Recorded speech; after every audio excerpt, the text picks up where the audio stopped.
अस्सलाम वालेकुम। Scene Vista में मैं आपको खुशामदीद कहती हूँ। मैं हाजिर हुई हूँ एक नई कहानी के साथ। तो शुरू करते हैं आज की कहानी। कहानी की शुरुआत में हम जापान के ईडो शहर को देखते हैं। इस शहर को सामुराई योद्धाओं की धरती कहा जाता था, पर जल्द ही एमेंटोस नाम के अजीबोगरीब जानवर इस शहर में घुस गए और वहां का नक्शा पलट कर दिया। कुछ समय बाद एमेंटोस और इंसानों में भयंकर युद्ध हुआ, जिसमें इन खतरनाक जीवों ने पूरी इंसानी प्रजाति को खत्म करने की ठान ली थी। तब कुछ सामुराई योद्धाओं ने इकट्ठा होकर एमेंटोस का मुकाबला करके उन्हें धरती से बाहर निकालने का जिम्मा उठाया, मगर इस घमासान युद्ध में इस ग्रुप के कई सामुराई शहीद हो गए। अगर इसके बावजूद भी इन एलियंस के मन में सामुराइज का अब इतना खौफ बैठ गया था कि उन्होंने इंसानों के ऊपर तलवार का इस्तेमाल करने पर भी रोक लगा दी। इंसानों को अपनी जान बचाने के लिए इन एलियंस की शर्तें कबूल करनी पड़ी। इसके बाद हम शिनपाची नाम के एक सामुराई को देखते हैं, जो तलवारों पर रोक लगने के बाद एक रेस्टोरेंट में नौकरी करने लगा था। पर दिक्कत यह थी कि उसे रोज बना के काम करने में परेशानी होती। एक दिन उसकी बॉस ने उसे टेबल पर बैठे 2 टाइगर्स को दूध देकर आने को कहा,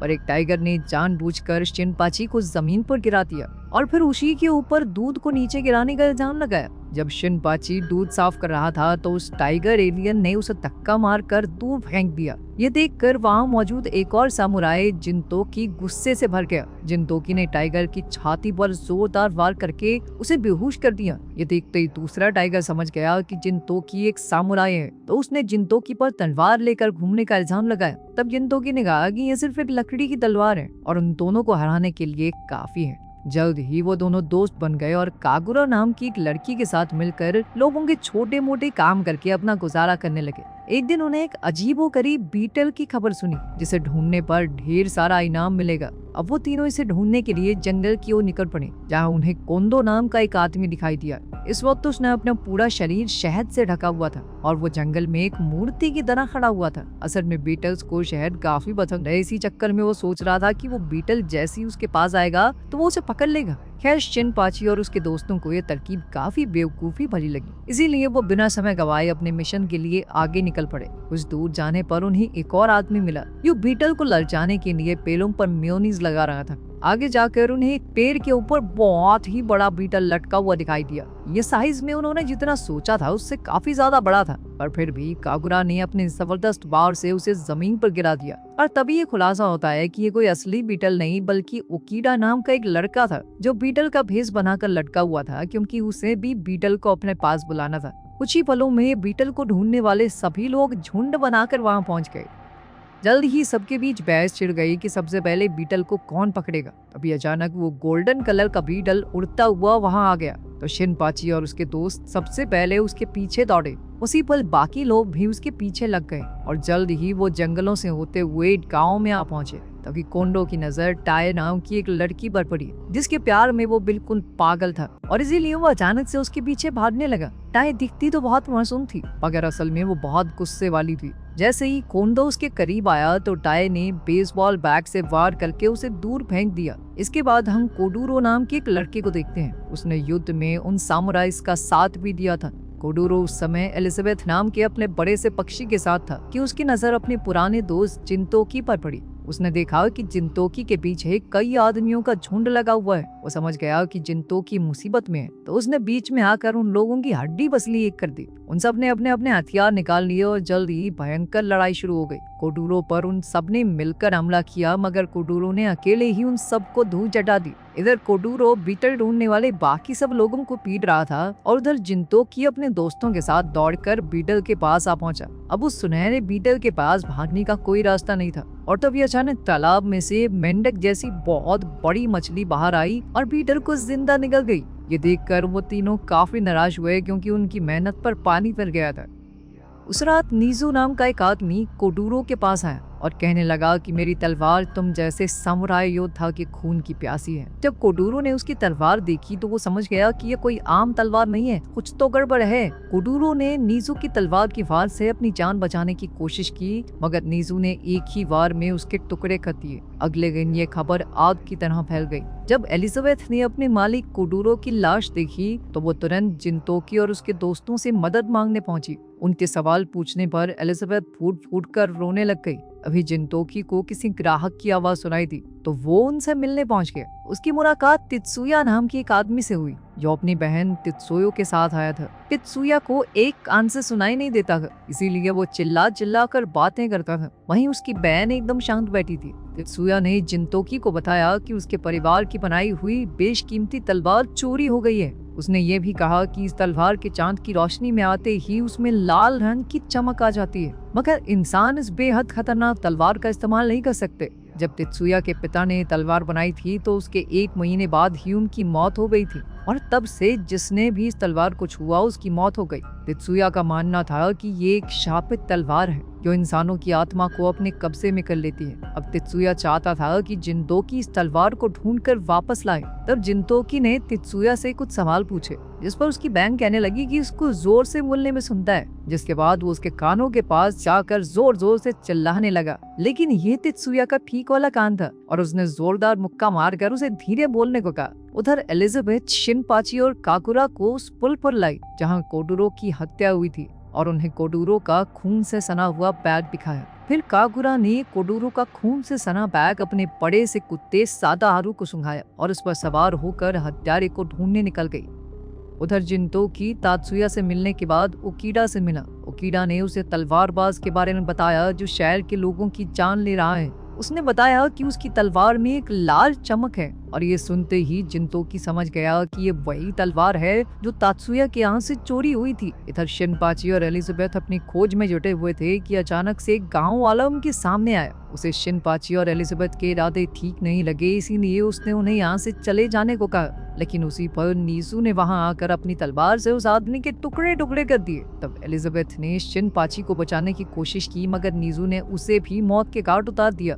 अब नीजू शिनपाची की जान भी लेने वाला था, मगर ऐन वक्त पर जिनतोकी वहां पहुंचा और नीजू के हाथों से तलवार छीन ली। तब जिनतोकी को पता चला कि नीजू ने ही उसके दोस्त कोडुरो को भी मारा था। उसी समय दोनों में घमासान युद्ध शुरू हो गया। तब नीजू ने अपनी तलवार की शक्ति से जिनतोकी की जान लेने की कोशिश की, मगर जिनतोकी ने अपनी लकड़ी की तलवार से ही अपना बचाव कर लिया। लेकिन इसी चक्कर में वो पुल से नीचे गिर गया और फिर भी जिनतोकी ने हार नहीं मानी। वो लड़ता रहा, पर अंत में नीजू ने वो शापित तलवार उसके पेट में घोंप दी। जब शिनपाची ने देखा तो उसने हिम्मत जुटाकर नीजू की एक बाजू काट डाली। जल्द ही ओकीडा बाकी समुराइज को लेकर वहां आ पहुंचा। तब नीजू को एहसास हुआ कि वो इन सबका मुकाबला तो नहीं कर पाएगा, इसीलिए वो वहां से भाग निकला। इधर जिनतोकी का काफी खून बह चुका था, इसलिए शिनपाची और ओकीडा जिनतोकी को हॉस्पिटल ले गए। इसके बाद हम देखते हैं कि जब कोंडो अपनी तलवारबाजी का अभ्यास कर रहा था तो ओकीडा और तूशी उससे मिलने पहुंचे। उन्होंने कोंडो को खबर दी कि एलियंस के साथ हुए युद्ध में जो सबसे ताकतवर योद्धा था ताकासाकी,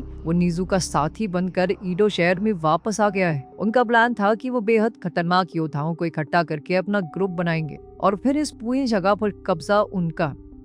रात के समय कागुरा और साताहारू को चलते चलते एक जहाज दिखाई दिया। जहाज की छत पर कागुरा को एक आदमी दिखाई दिया जो संगीत बजा रहा था। कागुरा ने उसके पीछे जाकर अपना छाता उसकी ओर उठाया और कहा कि अगर वो नहीं घूमा तो वो उसे मार डालेगी। लेकिन जैसे ही वो मुड़ा तो कागुरा को एहसास हुआ कि ये कोई बेहद खतरनाक आदमी है। उसी पल वहां चारों ओर से गोलीबारी शुरू हो गई और कागुरा को अपनी जान बचाने के लिए भागना पड़ा। इस गोलीबारी के पीछे नीजू के साथ ही मटाका का हाथ था। कागुरा छिपते छिपाते मटाका के पास जा पहुंची और अब वो दोनों एक दूसरे पर बंदूक ताने खड़ी थी। तभी कागुरा ने मटाका का ध्यान भटकाकर उसे लात मारकर बेहोश कर दिया। फिर जैसे ही वो भागने लगी तो कई सामुराइज ने उसे चारों तरफ से घेर लिया, लेकिन कोई भी उसकी टक्कर का नहीं था। कागुरा ने अपने छाते की मदद से एक एक करके सबको धूल चटा दी, मगर अंत में मटाका ने उसे पीछे से गोली मार दी। लेकिन कागुरा अब भी जिंदा थी और हार मानने को तो वो बिल्कुल तैयार नहीं थी। वो मटाका पर गोली चलाकर बाहर निकली और आखिरकार एक खुफिया कमरे में पहुंची।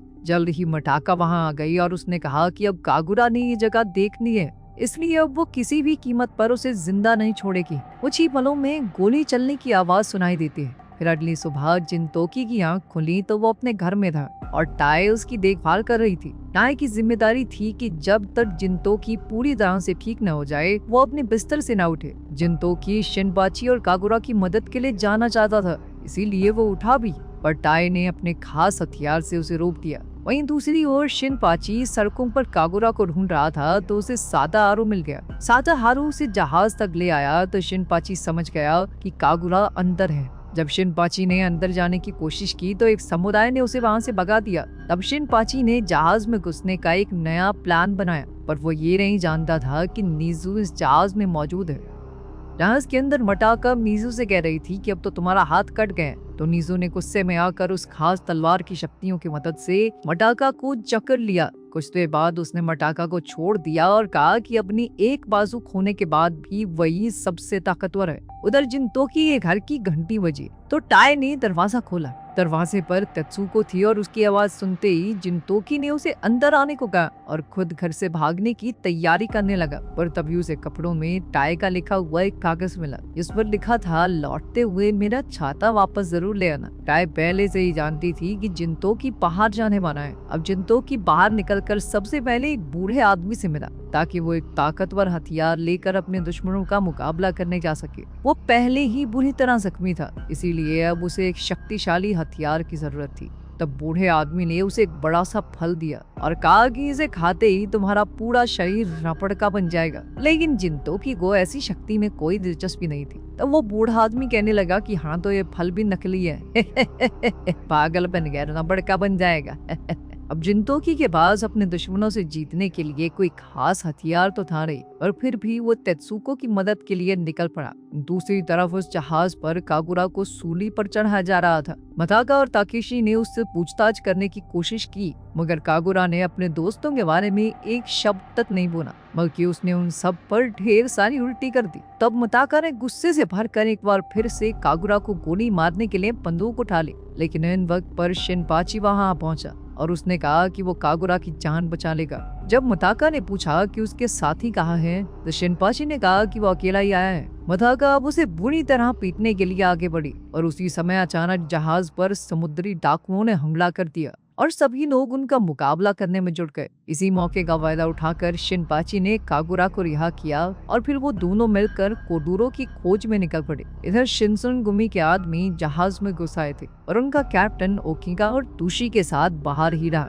कैप्टन ने कहा कि जब तक वो तीनों साथ हैं वो मरने से नहीं डरता। अब वो जहाज में घुसने के लिए कूदा और सीधा समुद्र में जा गिरा। उसके साथी भी उसे बचाए बिना मिशन के लिए आगे बढ़ गए। कुछ ही समय में जिनतोकी तेत्सुको के साथ वहां पहुंचा। तेत्सुको ने जिनतोकी को एक तलवार दी जो उसने खुद बनाई थी, ताकि जिनतोकी उस शापित तलवार का मुकाबला कर सके। अब उन्हें ये पता लगाना था कि वो जहाज तक कैसे पहुंचेंगे। उसी समय जिनतोकी जिस बूढ़े आदमी से मिला था वो वहां आ गया और उन्हें एक उड़ने वाला बोर्ड दिया। उधर जहाज में लगातार लड़ाई चल रही थी। वहीं नीजू ओकिरा और तुशी के सामने आ गया तो उन्होंने नीजू को गिरफ्तार करने की बात कही, क्योंकि उसने ईडो शहर के मासूम लोगों की जान लेकर आतंक फैला रखा था। ओकिरा ने अपनी बंदूक से उस पर वार किया, मगर नीजू ने अपनी तलवार से उसकी बुलेट के 2 हिस्से कर दिए। तब ओकिरा और तुशी को एहसास हुआ कि ये कोई आम तलवार नहीं है। अब ओकिरा तुशी को वहां मरने के लिए छोड़कर तुरंत भाग गया। उधर जहाज में शिनपाची और कागुरा को एक लैब मिली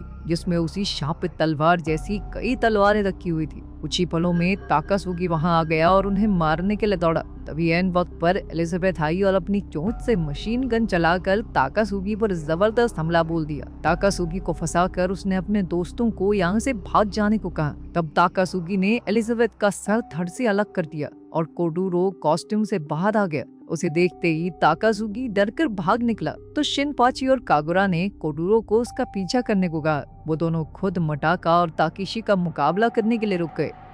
उधर तुशी नीजू का सामना कर रहा था। हालांकि वो दोनों जबरदस्त तरीके से लड़ रहे थे, मगर वो शापित तलवार के सामने ज्यादा देर तक टिक नहीं पाया। उसी समय जिनतोकी जहाज में आ पहुंचा और तुशी को ताकासुगी के पीछे जाने को कहा। अब जिनतोकी खुद नीजू का सामना करने के लिए आगे बढ़ा, पर पहले ही वार में नीजू ने जिनतोकी के जख्मों पर हमला किया, पर जिनतोकी ने साबित कर दिया कि उसके जख्म उसे रोक नहीं पाएंगे। कुछ ही देर में उसकी काबिलियत बढ़कर उस शापित तलवार के बराबर हो गई। अब उस तलवार ने नीजू के शरीर पर पूरी तरह कब्जा कर लिया था। इस घमासान मुकाबले के कुछ ही मिनट बाद जिनतोकी ने नीजू की बाजू पर खतरनाक वार किया, जिसके बाद वो अपनी तलवार उठाने लायक भी नहीं बचा था। इसका एहसास होते ही उस शापित तलवार ने नीजू को पूरी तरह से अपने वश में करके तारों जैसी बाजुएं निकाली और जिनतोकी पर हमला बोल दिया। उधर जहाज के अंदर शिनपाची जिंदगी में पहली बार अपने दुश्मन का सामना कर रहा था और ताकेशी ने उसके इसी डर का फायदा उठाने की कोशिश की। इधर मटाका भी कागुरा पर लगातार गोलियां चला रही थी, पर कागुरा हर बार गोली से बच निकलती।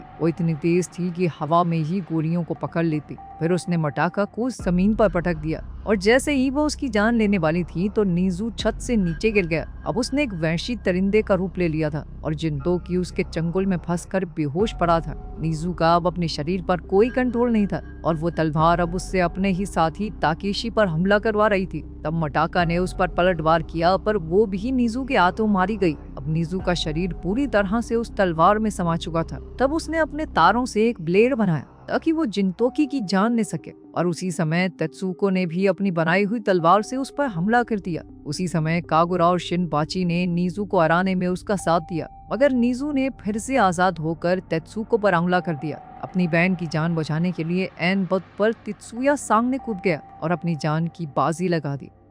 इसी दौरान जिंतोकी को होश आया और उसने अपनी तलवार उठाकर उस शापित तलवार पर आखिरी हमला किया, मगर उसकी खुद की तलवार के 2 टुकड़े हो गए। लेकिन उसका वार इतना खतरनाक था कि नीजू के अंदर का वो वहशी दरिंदा मारा गया और उस शापित तलवार ने नीजू को आजाद कर दिया। आखिरकार तेत्सुको की बनाई तलवार से जख्मी होने के बाद नीजू की आत्मा को मोक्ष मिल गया और वो गुलाबी पंखुड़ियों की तरह हवा में उड़ गई। आखिरकार नीजू की मौत के बाद कोडूरो ने ताकासुकी को समझाया कि उसे ईडो को तबाह करने का इरादा छोड़ देना चाहिए, पर तभी अचानक से एक एलियन सुअर ने उसे पकड़ लिया। जल्द ही कई और अमांटोस भी जहाज पर आ पहुंचे। ओकिडा और तुशी जैसे ही जिंतोकी से मिले तो जिंतोकी ने उन्हें जल्द से जल्द अपने दोस्तों को लेकर जहाज से भाग निकलने को कहा। इसके बाद वो ताकासुकी को ढूंढने लगा तो वो ये देखकर हैरान रह गया कि जिस ताकासुकी ने एक समय पर अमांटोस के खिलाफ युद्ध में उसका साथ दिया था, आज वही अमांटोस के साथ जा मिला था। उसी समय अचानक एक जबरदस्त धमाका हुआ, जिसका फायदा उठाकर कोडूरो ने खुद को एलियंस के चंगुल से छुड़ा लिया।